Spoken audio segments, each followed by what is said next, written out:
2 दिवसापूर्वी माझ्या फेसबुकला एका महिलेने कमेंट केली होती की प्रचंड पाऊस आहे आणि प्लॅटफॉर्म नंबर 5 ला ज्या वेळेला ट्रेन पकडतो किंवा ट्रेनमधून उतरतो त्यावेळेला वरती शेडच नाहीये आणि त्यामुळे महिलांना भिजत घरी भिजावं लागतं। ट्रेन छत्री उघडू शकत नाही कारण प्रचंड गर्दी असते आणि छत्री उघडली तर भांडणं होतात। सो म्हणून आम्ही काल पाहणी दौरा केला तर आम्हाला निदर्शनात आलं। आज तुम्हाला यासाठीच बोलवलंय की जर पावसाळा समोर आलेला आहे, पाऊस सुरू झालेला आहे आणि जर ठाणा स्टेशनचा महत्त्वाचं स्टेशन आहे, तिथे जवळजवळ तुम्ही जर बघाल तर जवळजवळ 300-400 मीटर इकडे आणि इकडे कुठल्याही प्रकारची शेड नाही। 5 नंबर स्टेशन प्लॅटफॉर्म हा अतिशय महत्त्वाचा प्लॅटफॉर्म आहे आणि त्या प्लॅटफॉर्मवर अनेक महत्त्वाच्या ट्रेन थांबतात आणि अशा ठिकाणी जर ही परिस्थिती असेल तर मला असं वाटतं की हे दुर्भाग्यपूर्ण आहे। अधिकाऱ्यांनी याच्याकडे लक्ष दिलं पाहिजे।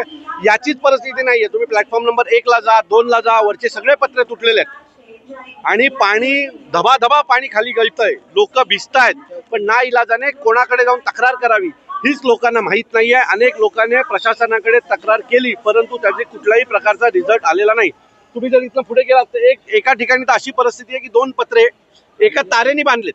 उद्या जर मोठं वादळ आलं आणि ते जर पत्रे उडून गेले तर मला असं वाटतं की खूप मोठा अपघात ठाणा स्टेशनला होऊ शकतो। एखाद्या चालू ट्रेनवर ते पत्रे गेले तर तुम्ही काय करणार आहात? सो हे सगळ्या गोष्टी निदर्शनात आणण्यासाठी आज महाराष्ट्र नवनिर्माण सेनेचं हे आंदोलन आहे। जर पुढच्या 4 दिवसात त्यात कुठल्याही प्रकारचा बदल झाला नाही तर महाराष्ट्र नवनिर्माण सेना या सगळ्याच्या विरोधात तीव्र आंदोलन उभं करेल। खासदारांनी जे आहे त्या स्टेशनचा पाहणी दौरा देखील केला होता, काही आदेश सूचना देखील त्यांनी दिल्या होत्या। मला असं वाटतं की निगरगट्ट असं हे प्रशासन आहे।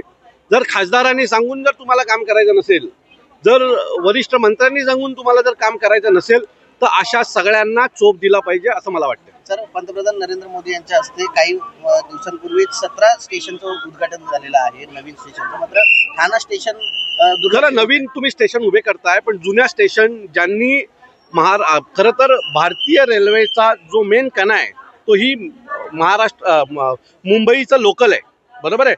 हे विटी असेल, त्याच्यानंतर दादर असेल, ठाणे असेल, ही महत्त्वाची स्टेशन आहेत आणि ही महत्त्वाची स्टेशनं लोकांना आवश्यक असलेल्या गोष्टी त्यांना गरजेच्या असलेल्या गोष्टी या पूर्ण केल्या गेल्या पाहिजेत, परंतु प्रशासनाकडनं ते होत नाही। खरं तर आम्हाला असं वाटतं की एकदा जर मोदी साहेबांनी इथे राऊंड मारला तर आम्हाला एक उत्तम रेल्वे स्टेशन मिळेल, कारण ह्या रेल्वे स्टेशनची अतिशय वाईट परिस्थिती आहे। इथल्या बाथरूमची परिस्थिती वाईट आहे, इथल्या प्लॅटफॉर्मची परिस्थिती वाईट आहे, स्टेअरकेजची परिस्थिती वाईट आहे। अतिशय वाईट परिस्थितीमध्ये इथले रेल्वे प्रवासी प्रवास करतात, जीव मुठीत देऊन प्रवास करतात। ठाणा स्टेशनला एक वेगळा इतिहास आहे, कारण पहिली लोकल ठाणा स्टेशनला धावली, मात्र त्याच स्टेशनची अशी दुरावस्था आहे। मी मगाशी म्हटलं की आमचं ठाणा स्टेशन हे पहिलं स्टेशन आहे या भारतीय रेल्वे इतिहासातलं, शेवटचं होऊन देऊ नका।